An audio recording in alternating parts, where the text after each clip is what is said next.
Hello everyone, मेरा नाम है रेणु कौशिक। तो गाइज़ कैसे हैं आप सब? आई होप आप सब अच्छे होंगे। गाइज़ जैसा कि आप सभी जानते हैं कि हमने एक रिसर्च सीरीज़ अपनी कंप्लीट कर दी है और अब जो हमारा सेकंड जो वन लाइनर सीरीज़ स्टार्ट हुई है वो है हमारी इंडियन लॉजी के ऊपर, जिसमें मैंने आपको 6 सोर्स ऑफ वैलिड नॉलेज के मैंने आपको स्टार्ट कराए हैं प्रमाण, 6 प्रमाण, जिसके अंदर मैं प्रत्यक्ष प्रमाण की वीडियो अपलोड कर चुकी हूँ। गाइज़ जिसने भी अभी तक नहीं देखी है वो प्लीज़ उसको ज़रूर देखिएगा ताकि आपकी जो नॉलेज है वो कंटिन्यू रह सके इसके अंदर। आज हमारा जो सेकंड जो वन लाइनर सीरीज़ जो है वो है हमारी अनुमान और उपमान के ऊपर।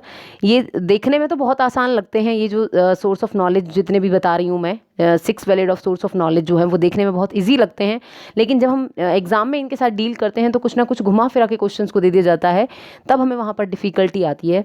मैंने यहाँ पर पूरी कोशिश की है आपको कि हर एक पॉइंट को मैं यहाँ पर आपके क्लियर करती चलूँ।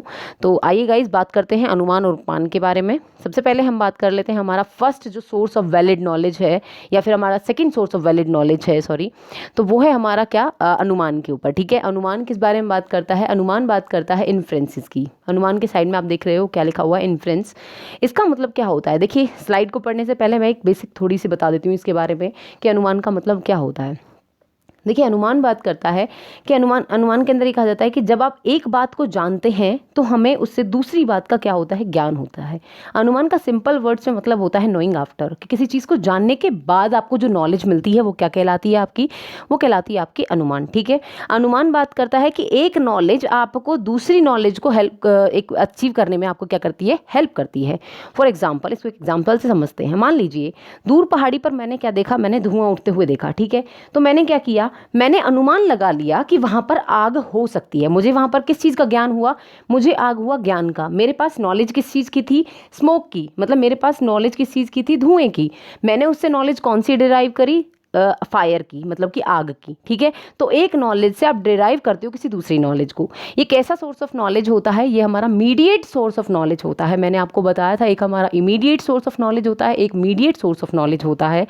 इट मीन्स कि एक, अगर मैं बात करती हूँ आपको डायरेक्ट किसी चीज़ से नॉलेज मिल रही होती है तो वो आपकी इमीडिएट सोर्स ऑफ नॉलेज होती है, लेकिन जब एक चीज़ किसी दूसरी चीज़ से रिलेट करती है या फिर एक चीज़ जुड़ी हुई होती है किसी दूसरी चीज़ से, तो उससे जो आपको नॉलेज मिल रही होती है वो क्या कहलाती है, आपकी मीडिएट सोर्स ऑफ नॉलेज है। मतलब कि मीडिएटर है कि आपके पास किसी चीज़ को लेकर के, आप इसको ऐसे समझ सकते हो कि आपको नॉलेज मिल रही है किसी दूसरी चीज़ से, डायरेक्ट नहीं मिल रही है, किसी दूसरी चीज़ से नॉलेज मिल रही है। वो कैसी सोर्स ऑफ नॉलेज होती है? Mediate source of knowledge. आपको याद रखना है, अनुमान कैसा सोर्स ऑफ नॉलेज है? मीडिएट सोर्स ऑफ नॉलेज है। ठीक है, और जब भी हम बात करते हैं अनुमान की, तो अनुमान हमारा किसके बेस पर हमें नॉलेज मिलती है? हमें हमारे परसेप्शन के बेस पर हमें नॉलेज मिलती है। ठीक है, तो अब हम बात करते हैं स्लाइड की। देखिए स्लाइड के अंदर क्या लिखा हुआ है कि अनुमान का मतलब क्या होता है? अनुमान का मतलब होता है नोइंग आफ्टर, किसी चीज़ को जानने के बाद आपको जो नॉलेज मिलती है। The knowledge is derived from another knowledge. आपको नॉलेज किससे मिल रही होती है? किसी दूसरी नॉलेज से नॉलेज मिल रही होती है। ये कैसा सोर्स है? मीडिएट सोर्स ऑफ नॉलेज है। Invariable relationship between two things, दो चीज़ों के जुड़े होने की बात करता है आपका अनुमान या इन्फ्रेंसेस। ये बात करता है logical process of gaining knowledge, कि नॉलेज को गेन करने का कैसा प्रोसेस है? लॉजिकल प्रोसेस है। नेक्स्ट स्लाइड पर मैं इसको बताती हूँ कि कैसे लॉजिकल प्रोसेस है। अब बात करते हैं हम व्याप्ति की। देखिए, बहुत ही इंपॉर्टेंट टॉपिक है व्याप्ति, आपका याद रखिएगा, इसको भूलेगा नहीं। अनुमान का सबसे इंपॉर्टेंट टॉपिक है जहाँ से डायरेक्ट क्वेश्चन पुटअप होता है कि व्याप्ति क्या है। व्याप्ति बात करता है इनवेरिएबल कॉन्कॉमिटेंस बिटवीन टू थिंग्स। दो चीज़ें आपस में जुड़ी हुई हैं, एक चीज़ आपको नॉलेज देती है किसी दूसरी चीज़ की, उसको बोलते हैं व्याप्ति। जैसे स्मोक एंड फायर, आपने स्मोक को देखा, आपने उससे अनुमान कौन सा लगाया? आपने लगाया कि वहाँ पर आग होगी। एक चीज़ बहुत इंपॉर्टेंट है गाइज, याद रखिएगा, जब भी बात होगी व्याप्ति की और व्याप्ति के अंदर वो आपसे पूछे कि क्या दो चीज़ें आपस में जुड़ी हुई हैं और वो अपोजिट ट्रू होंगी या नहीं, जब भी मैं बात करूंगी स्मोक एंड फायर की, कि आपने स्मोक को देखा और उसके बेस पर आपने किस चीज़ का अनुमान लगाया? फायर का। तो क्या ये अपोजिट ट्रू हो सकता है कि आप फायर को देखें और आप अनुमान लगा सकते हैं स्मोक का? कभी भी नहीं। याद रखिएगा, अपोजिट कभी भी ट्रू नहीं होगा। ये ज़रूरी नहीं है कि जहाँ पर ये ज़रूरी है कि जहाँ पर धुआं होगा वहाँ आग हो सकती है, लेकिन ये ज़रूरी नहीं है कि जहाँ भी आप आग को देखो वहाँ धुआं हो ही हो। ठीक है, तो 3 steps of found inferential knowledge. अभी मैंने बात करी थी कि अनुमान किस बारे में बात करता है? लॉजिकल प्रोसेस की बात करता है, कि आपके 3 जो हैं स्टेप्स होते हैं कि आप इन्फ्रेंशियल नॉलेज को गेन कर सकते हैं। कैसे? जब भी हम अनुमान की बात करेंगे आपको याद रखना है कि सबसे पहले सबसे पहले तो आपके पास एक परसेप्चुअल एविडेंस होना चाहिए। परसेप्चुअल एविडेंस का मतलब क्या है कि आपके पास प्रूफ हो कि आपने क्या देखा है, स्मोक को देखा है। We see smoke on the hill, ठीक है। उसके बाद आप क्या करोगे, सेकंड स्टेप होता है इनवेरिएबल कॉन्कोमिटेंस। फिर आप दो चीज़ों को जुड़ाव करते हो कि स्मोक को अगर आपने देखा तो आपने दूसरी चीज़ क्या जोड़ दी, फायर उसके साथ जोड़ दी। Wherever there is smoke there is fire. उसके बाद आपने कंक्लूजन क्या निकाल लिया, देयरफॉर हिल हैज़ फायर, की पहाड़ी पर आग भी होगी। आपको याद रखना है हमेशा जब भी बात होगी अनुमाना या इन्फ्रेंस की, तो इन्फ्रेंस किस बारे में बात करता है। इन्फ्रेंस आप समझते हो, इन्फ्रेंस का मतलब होता है कंक्लूजन। और कंक्लूजन आप किस में निकालते हो, आपको पता होना चाहिए। हमारे इन्फ्रेंसेस तीन तरीके के होते हैं।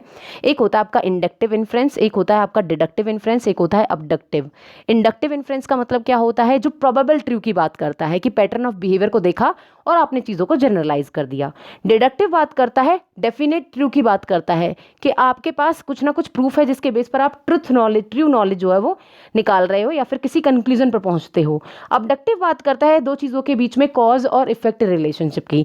तो इसलिए इसको क्या कहा जाता है, यहाँ पर हम बात कर रहे हैं इन्फ्रेंस, और इन्फ्रेंस हमारी बात करता है डिड्यूज नॉलेज या डिडक्शन की बात करता है, इसलिए इसको इन्फ्रेंशियल नॉलेज भी कहा जाता है।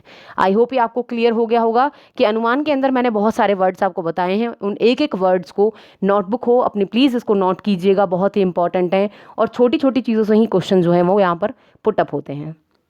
अब हम बात करते हैं हमारा थर्ड प्रमाण जो है वो है हमारा उपमाना। उपमाना बात करता है कंपैरिजन की, कि दो चीज़ों के बीच में क्या है, कंपैरिजन है। मीन्स याद रखिएगा, मीन्स कंपैरिजन और रिजेम्बलेंस। देखिए यहाँ पर वर्ड आया रिजेम्बलेंस।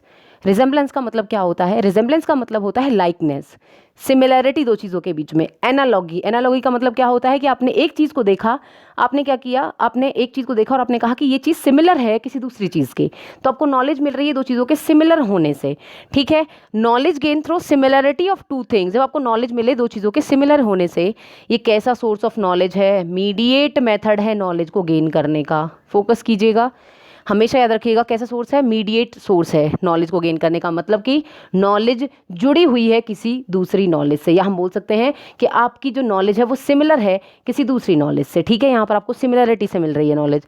एग्जाम्पल दे रखा है, गवाया इज़ लाइक माई काउ।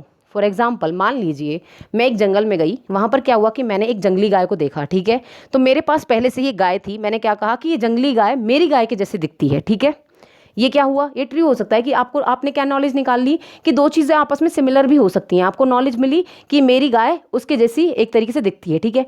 अब क्या होगा, अब जैसे ही आप इसको अपोजिट करोगे, आप ये भी तो बोल सकते हो कि वो गाय मेरी गाय के जैसी दिखती है या फिर मेरी गाय उस गाय के जैसी दिखती है। तो आप क्या कर सकते हो, आप इन दोनों को अपोजिट ट्रू होगा। मैं यहाँ पर ये बताने की कोशिश कर रही हूँ कि जब भी बात होगी उपमाना की, तो उपमाना के अंदर आपको याद रखना है कि जब भी आप कंक्लूड करोगे दो चीज़ों को, तो अपोजिट इवेंचुअली क्या होगा, इक्वली ट्रू होगा, ठीक है।